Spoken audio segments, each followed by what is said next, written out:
প্রিয় শিক্ষার্থী বন্ধুরা, এবার আমরা হচ্ছে 14 নম্বর প্রশ্নটির সলিউশন করব। 14 নম্বর প্রশ্নটি হচ্ছে 1 divided by cosec a minus 1 minus 1 divided by cosec a plus 1 equal to 2 into tan square a। তো আমাদের হচ্ছে লেফট হ্যান্ড সাইড থেকে আমরা রাইট হ্যান্ড সাইড প্রমাণ করব। Left hand side 1 divided by cosec a minus 1 minus 1 divided by cosec a plus 1। তো আমরা দেখতে পাচ্ছি এখানে দুইটি ভগ্নাংশ বিয়োগ অবস্থায় আছে। আমরা জানি দুইটি ভগ্নাংশ যদি যোগ বিয়োগ অবস্থায় থাকে সর্বপ্রথম হরগুলো লসাগু করতে হয়। তাহলে আমরা হরগুলো যদি আমরা লসাগু করি, দুইটা এখানে হচ্ছে যে শুধু পার্থক্য একটাই, যে এখানে মাইনাস আছে এখানে প্লাস আছে। তবে আমরা প্লাসটা আগে লিখব, তারপরে মাইনাসটা লিখব।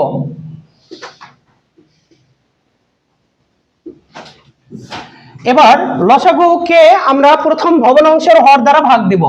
ভাগ দিলে অর্থাৎ যেটা মিলে যাবে সেটা বাদ হয়ে যাবে, অবশিষ্ট যেটা থাকবে সেটাকে লবের সাথে গুণ। লবে যেহেতু 1 আছে তাহলে এটাকে লব দ্বারা গুণ করলে এটাই হবে।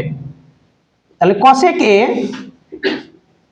প্লাস হলো 1, যেহেতু এখানে মাইনাস আছে মাইনাস থাকলে আমরা ব্র্যাকেট ইউজ করব। এবার প্লাসের সাথে প্লাসেরটা মিলে গেছে বাদ, থাকে হলো মাইনাসেরটা। এই মাইনাসেরটাকে আমরা দ্বিতীয় ভগ্নাংশের লব দ্বারা অর্থাৎ হলো 1 দ্বারা যদি আমি গুণ করি সেটাই হবে cosec a minus 1।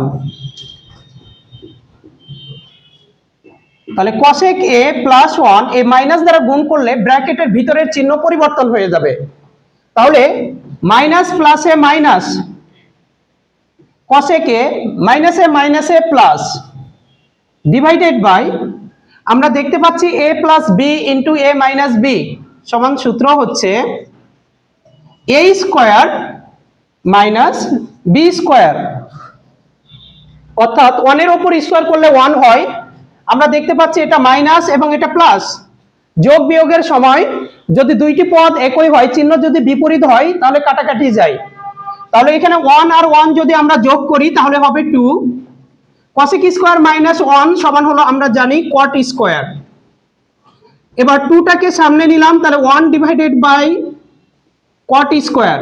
আর আমরা জানি 1 ডিভাইডেড বাই cot স্কয়ার সমান হলো tan স্কয়ার, কারণ আমরা জানি যে tan এবং cot এরা পরস্পর বিপরীত। তাহলে 1 ডিভাইডেড বাই cot স্কয়ার মানে tan স্কয়ার। তাহলে এখানে আমরা দেখতে পাচ্ছি যে এই রাইট হ্যান্ড সাইডের সাথে আমার হলো লেফট হ্যান্ড থেকে যে মানটা পেয়েছি এই মানটা মিলে গেছে। এই জন্য আমরা লিখবো equal to right hand side.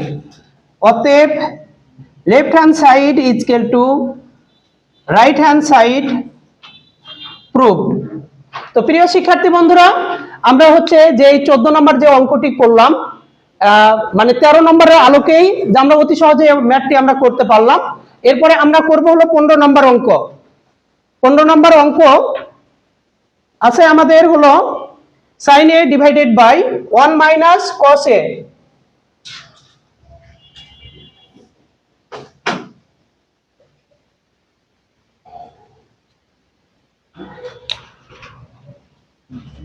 পনেরো নম্বর অঙ্ক হচ্ছে sin a divided by 1 minus cos a plus 1 minus cos a divided by sin a equal to 2 cosec a।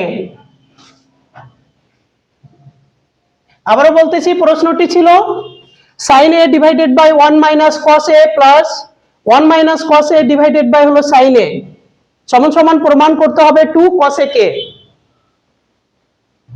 তো এখন আমরা হচ্ছে এই অঙ্ক, এই ম্যাথে আমাদের যে দুইটি অংশ আছে, একটি লেফট হ্যান্ড সাইড আর একটা রাইট হ্যান্ড সাইড। তো আমরা লেফট হ্যান্ড সাইড থেকে আমরা রাইট হ্যান্ড সাইড প্রমাণ করব। অতএব left hand side sin a divided by 1 minus cos a plus 1 minus cos a divided by sin a। তো এটার আমরা লসাগু করব। লসাগু করলে থাকে হলো, আগে আমরা সাইনকে লিখলাম সাইন এ ইন্টু 1 মাইনাস কস এ। তাহলে 1 মাইনাস কস এ কে আমরা যে লসাগু পেয়েছি, লসাগুকে প্রথম ভগ্নাংশের হর দ্বারা ভাগ দিব, অর্থাৎ 1 মাইনাস কস এ 1 মাইনাস কস এ মিলে গেছে, বাদ থাকে হলো সাইন এ। সাইন এ কে সাইন এ দ্বারা যদি আমি গুণ করি তাহলে আসবে সাইন এ স্কয়ার প্লাস সাইন এ মিলে গেছে, বাদ থাকে হলো 1 মাইনাস কস এ। 1 মাইনাস কস এ কে 1 মাইনাস কস এ দ্বারা যদি আমি গুণ করি তাহলে 1 মাইনাস কস এ তার উপর আসবে হোল স্কয়ার। এরপরে আমরা এখানে দেখতে পাচ্ছি যে এই দ্বিতীয় অংশটুকু a মাইনাস বি হোল স্কয়ারের সূত্র পড়ে গেছে। তাহলে এটাকে মনে মনে a ধরবো, এটা মনে মনে b। a square minus 2ab plus b square divided by sin a into 1 minus cos a। আমরা একটু সাজাই নিলাম, sin স্কয়ার a প্লাসটাকে সামনে নিয়ে আসলাম, cos স্কয়ার a। এবার 1 এর উপর যদি আমি স্কয়ার করি 1 হয়, এরপরে মাইনাস হলো 2 কে 1 দ্বারা যদি আমি গুণ করি তাহলে 2 হবে, তার সাথে cos হবে, divided by sin a into 1 minus cos a। আমরা জানি প্রথম যে অভেদটি আমরা প্রমাণ করেছিলাম sin square a plus cos square a equal two 1। তাহলে আমরা এখানে 1 বসাই দিলাম, আবার এটা প্লাস 1 আছে 1 বসালাম, minus 2 cos a divided by sin a into 1 minus cos a। 1 আর 1 যোগ করলে 2 হয়, minus 2 cos a divided by sin a into 1 minus cos a।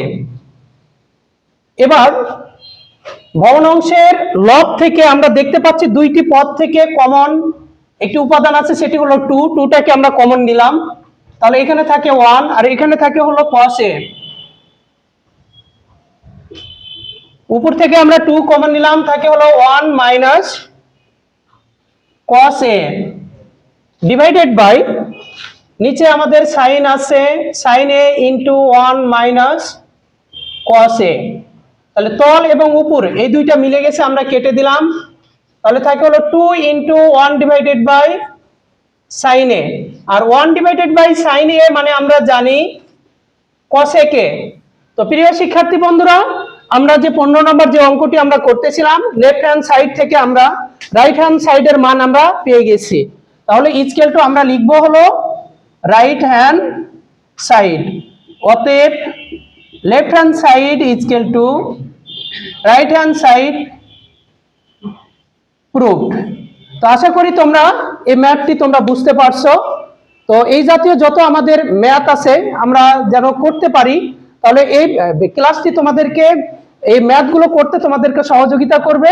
তো আমাদের সাথে থাকো, আমাদের যদি এই ক্লাস ভালো লেগে থাকে লাইক এবং কমেন্ট করে আমাদের সাথে থাকো। সবাইকে ধন্যবাদ, আল্লাহ হাফেজ।